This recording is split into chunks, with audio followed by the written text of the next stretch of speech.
बिना प्याज, बिना टमाटर के हलवा कद्दू की सब्ज़ी ऐसे बनाएँगे कि खाने वाले उँगलियाँ ही चाटते रह जाएँगे। ना घंटों मेहनत करने की ज़रूरत, सिर्फ़ 10 मिनट में आप ये मज़ेदार सी रेसिपी बना लेंगे। तो चलें शुरू करते हैं। ये मैंने 1.5 किलो हलवा कद्दू लिया है।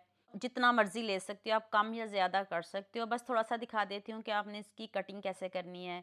ये फ्रेश नहीं है, मुझे 2-3 दिन हो गए हैं मैंने इसको ला के फ्रिज में रखा है। मैं सोच रही थी बनाऊं कि ना बनाऊं, बनाते बनाते 2-3 दिन हो गए हैं। तो आपने इसके बीज निकाल देने हैं, इसके छिलके भी उतार देने हैं। हम इसको स्लाइस में कट करेंगे और इतना सॉफ्ट होता है और इतनी जल्दी गल जाता है और इतने मज़े का बनता है। जो बच्चे शौक से नहीं खाते, गारंटी देती हूँ कि वो भी उंगलियां चाट चाट कर खाएंगे। अभी वीडियो पूरी देखिएगा, आपको मज़ा आ जाएगा।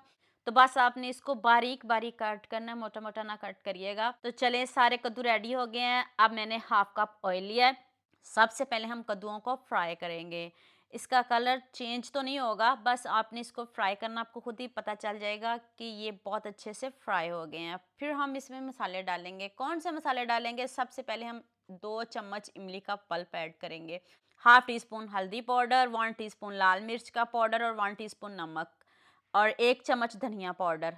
लाल मिर्च का पाउडर मैंने दोबारा से थोड़ा-सा और शामिल किया, मुझे थोड़ी-सी कम लग रही थी। आप कम या ज़्यादा कर सकते हो। इधर मसाले के साथ भुनाई करेंगे, तो फिर आपको बताती हूँ कि आपने इसका क्या करना है। देखिए, मैंने दोबारा से थोड़ी-सी लाल मिर्च और शामिल कर दी है।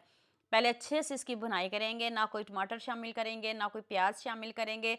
जब कद्दूओं की मसाले की अच्छे से भुनाई हो जाए, फिर हम इसमें 1 चम्मच अदरक लहसुन का पेस्ट और साथ में 2 सब्ज़ मिर्च पीस के शामिल कर देनी है।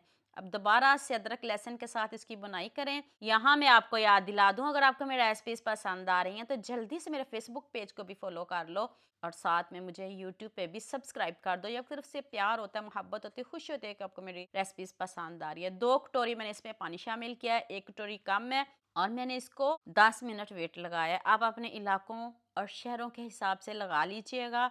10 मिनट मैंने इसको वेट लगाया है। तो चलें 10 मिनट के बाद चेक करते हैं इसकी लुक किस तरह का ये बना। इतना टेस्टी, इतना यम्मी कि गोश्त को भी पीछे छोड़ देगा।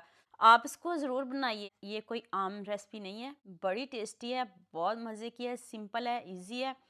तो अब आपने चम्मच से इसको मैश कर लेना है। मैंने थोड़ा-थोड़ा मैश किया ताकि साथ में हल्की-हल्की इसकी ग्रेवी भी बन जाए और खाने में भी टेस्टी लगेगा। Half tea spoon chaat masala powder और हाफ टी स्पून गरम मसाला पाउडर खुशबू के लिए ऐड कर दें। 1 चम्मच कसूरी मेथी डालिएगा और साथ में खूब सारा सब्ज़ धनिया भी डालिएगा। आप मुझे जल्दी से ये भी बता दें मुझे किन-किन मुल्कों और किन-किन शहरों से देख रहे हैं। मुझे बहुत खुशी होती है जब आपके फ़ेसबुक और यूट्यूब पर खूबसूरत से कमेंट पढ़ती हूँ। आप सबका खूबसूरत कमेंट करने का बहुत-बहुत शुक्रिया। आप सबके लिए भी दिल से दुआ है मेरी, आप भी हमेशा खुश रहें और हमेशा मेरे साथ ऐसे ही जुड़े रहें। अब खूब सारा सब्ज़ धनिया डालते हैं, इसकी इतनी अच्छे से बुनाई हो गई है, फर्स्ट में भी बुनाई हो गई है, एंड पे भी बुनाई हो गई है। तो चलें आँच को बंद करते हैं और आपको इसकी फाइनल लुक दिखाते हैं। देख लें, बिना प्याज के और बिना टमाटर के भी कितना ज़बरदस्त कद्दू का हलवा बना है। आप खाने से हाथों को रोक नहीं पाएँगे, टेस्ट की गारंटी मेरी है। आप दावत में भी इसको रख सकते हो, जितना टेस्टी यम्मी बना है।